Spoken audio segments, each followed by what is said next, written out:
We're delighted to have with us today for this short video Roland Verstappen, who's a senior advisor at Fleishman Hillard. As we all know, we're in the midst of a fairly unprecedented health and economic crisis given COVID-19, and so we're looking at the impact of that on different policy areas. And today we really want to talk about the impact on trade policy in particular, and the future of global trade policy in light of COVID.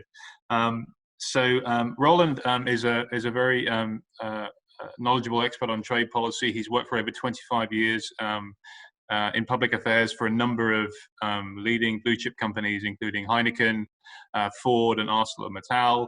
He's also currently working with the European Roundtable of Industrialists, looking at trade policy. So I'm delighted that you could join us, Roland, and answer these questions. So maybe I could kick it off by simply getting your take on what you see as the impact of COVID-19 on the global trade agenda, in particular on global value chains. How do you see those changing over the coming years? Well, what we've seen so far with this COVID-19, of course, is a couple of things which are the baseline as to how we will talk about trade. I mean, we've seen already a drop in unemployment. It is huge. It might get worse, actually, as we see now the impact of the economic downturn coming through. The trade itself, of course, has not stopped completely. Trade has carried on. We'll see a reduction in that.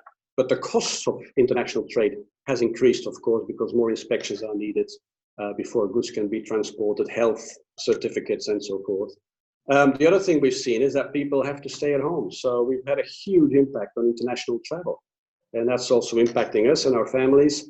And it's always to be seen now if people, gradually may want to travel again when borders open. So that's a big issue. And then lastly, households, more and more, including ourselves, have shopped online and possibly spend less money, because shopping online always has that, indication you spend maybe a bit less than you go to the high street.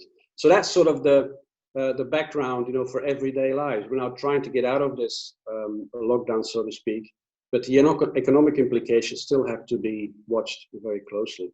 Now, for companies, your question, global value chains, yes, it has a huge impact.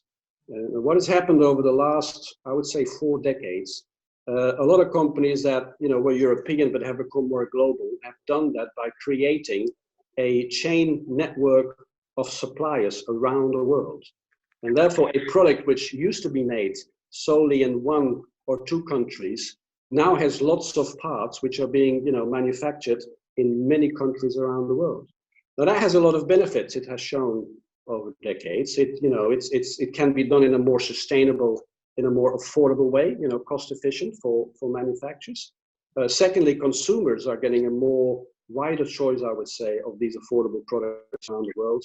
And of course, 3, and maybe most importantly, a lot of the developing countries have been able to participate in those global value chains by making parts for products, that have to be finally manufactured and assembled somewhere else. So that impact is huge. And of course, I've seen before the COVID-19 that President Trump already started to make noises that he doesn't want to break that, but he wants to have American companies come back to America and invest and create jobs more and more, also with suppliers.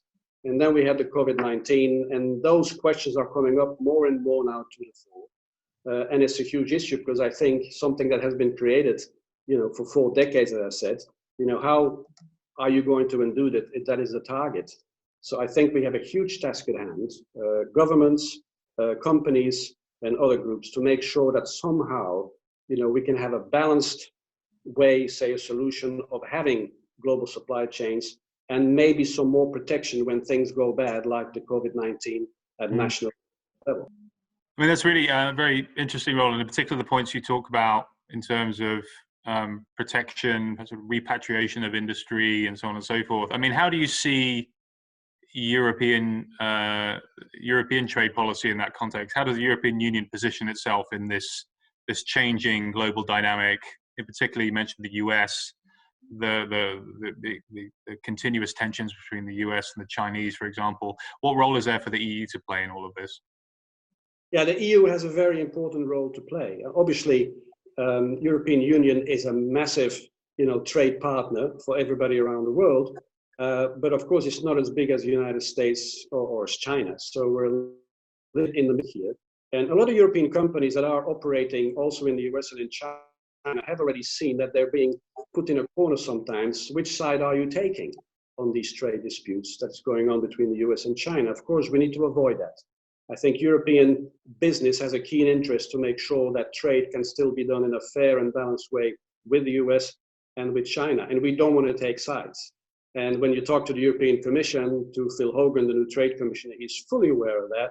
I think he's fully on top of that. And he also wants to make sure that we take a proactive role in defining a very sustainable but proactive forward-looking trade agenda without, standing side by side and doing everything the US wants us to do or what China wants us to do. So we have a key role to play, I think, in the world environment today for trade. Indeed, and maybe, I suppose, in terms of a proactive agenda, nothing more sort of burning than the current trade discussions with the UK at the moment. I suppose we can't talk about trade policy without talking about that particular ongoing process. So I suppose as we see the intensification of negotiations between the UK and the EU towards the end of June, coming up to the end of June, I suppose my question is sort of what do you see as the likelihood of a deal, a trade deal by the end of the year, and how do you see that that obviously very difficult negotiation playing out over the next few months? No, it's a very good question. I felt very privileged to have been involved with about 50 companies and so in this whole Brexit debate. And of course, the Brexit deal, that's gone with, that's been done. But now the future trade deal is still not clear how it's going to be solved, with what kind of compromise are going to be made. We're almost the end of June, as you say. That is a target date because that is when a decision would be made if the end of the year would still be the date to complete everything or whether an extension would be granted. The UK has made it clear, no extension, this is it. Whereas the EU with Michel Barnier have said, well, we could talk about an extension.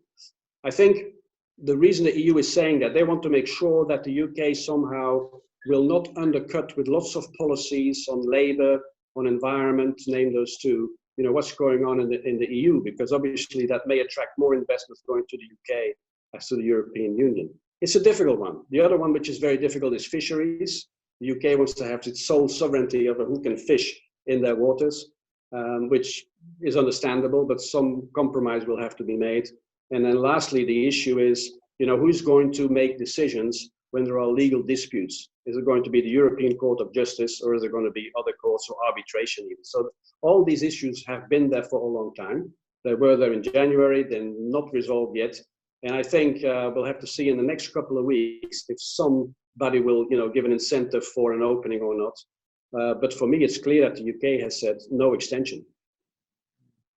Interesting, and I mean, maybe going back, you talked earlier about Commissioner Hogan. I suppose one of the questions is about the reform of the EU's own trade policy. How do you see that evolving in light of COVID? Well, a lot has happened, as I said. Phil Hogan came in at a time when his predecessor, Commissioner Malmström, was, trying to navigate a trade agreement with the US. That hasn't really started in detail, I would say. So Phil Hogan is taking that up, and he wants to have a very proactive discussion with the US. But of course, there are elections this year, so maybe not a lot might happen. With China, he's very keen to accelerate the negotiations for an investment agreement, but that already has been going on for a couple of years. There was going to be a summit in September, which now has been delayed because of what China allegedly, has been doing on the Covid-19. And in Europe, there seem to be a lot of sources now that are not so happy with that. And then we have the WTO. Clearly, with the WTO, the US has stalled the operational effectiveness of WTO because there's no judges at this moment to make decisions. Nothing will happen this year. That has to be picked up next year. But Phil Hogan, I think, has done a good job and has launched a discussion on a new review of the trade policy in the European Union. aiming to target, I believe, by the end of this year with a new communication on how trade policy in the EU should be reviewed and what changes have to be made in terms of having a fair, balanced trade with other regions. And secondly, do we have the right protection measures in place if other countries, treat us unfairly? So that's going to be very interesting to see in the next 6 months how that's going to be taken forward. Very, very interesting. I mean, we watch obviously that with interest. I mean, I suppose one of the experiences you've had historically has always been, working with business vis-a-vis trade policy and helping different companies, different industries engage in those types of discussions around trade. I suppose my question is, in the new reality that we face, what role is there for business in trade negotiations and trade discussions? How should they best engage in those processes, both at WTO level, but also at an EU level as well? Yeah, that's a very good question, Rob. And in the jobs that I've been involved in, it's always a key question that comes up when you talk to CEOs as well. They listen to your explanation as to where you say the trade issues are, and then they say, okay, Roland, so what are we going to do? What is going to be our added value? So it's a very good question. Let me give you a two-folded answer. First at global level and then at EU level. Clearly, business has not been that much involved in the WTO in the past. Now that changed, I would say, when the US started to make noise that it wants to stop supporting the WTO. Myself, I've been involved with other companies. We went to Geneva. We reached out to the Director General, Acevedo. We have a good network now, and we understand better now how important the WTO is to make sure that global businesses can generate trade for everybody. So I think that is very important. And one of the proposals which has already been launched is that we could have an advisory body of business in the WTO, just like we have with the OECD in Paris. Acevedo was very supportive of that idea. Of course, he's leaving now in September, so that will be something his successor has to pick up. So my first message, business has to be stronger involved in Geneva. Secondly, I think business has to understand much better create alliances with other business groups in other parts of the world. It's not good enough for European business to just sit with European business groups such as Business Europe or with the national federations, CBI in the UK, BDI in Germany. We need to go out and reach out to the Business Roundtable in the United States, the Chamber of Commerce and business groups in China and in other parts of the world, so that we can become a bit clearer as to what kind of messages we want to give to governments.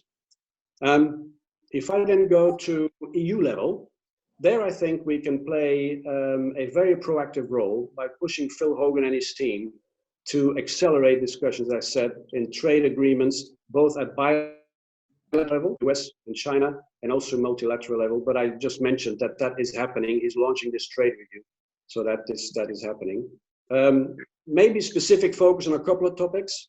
Now that we had this COVID-19 pandemic, maybe we could push more as business trade liberalization on healthcare, and also specifically to improve digital trade and e-commerce and take the lead, so to speak, in developing some global rules for that. And then last but not least, and this is a very important point, Rob, I've always experienced that business has been a bit on the sidelines on trade negotiations between governments as to what the benefits are of trade agreements and trade in general. And not just for companies. Companies have benefits through reducing their cost and bringing more sustainable products, as I mentioned, in global value change. But what are the benefits of these trade agreements for people and citizens in their daily lives? And that is why, among others, TTIP failed, for example, the negotiation between Europe and the US. So that, for me, is something that business needs to step up with, work together with the Commission and national governments to explain what the benefits are so that people can understand and get on board. Thank you, Roland. That's I think very good advice for anyone involved in public affairs and trade activities for any business. But I think we have to unfortunately end it there. And thank you very much for your time, Roland. We obviously want to continue the conversation, and if anyone who's watching has any particular questions they want to raise on this topic for Roland, please don't hesitate to leave those in the comment section, and we'll certainly try and do another Q&A with Roland in the future so we can answer those. But otherwise, thank you very much for watching, and thank you Roland for your time, and until we meet again. Thank you, Robert. Have a great weekend. Thank you. And you take care.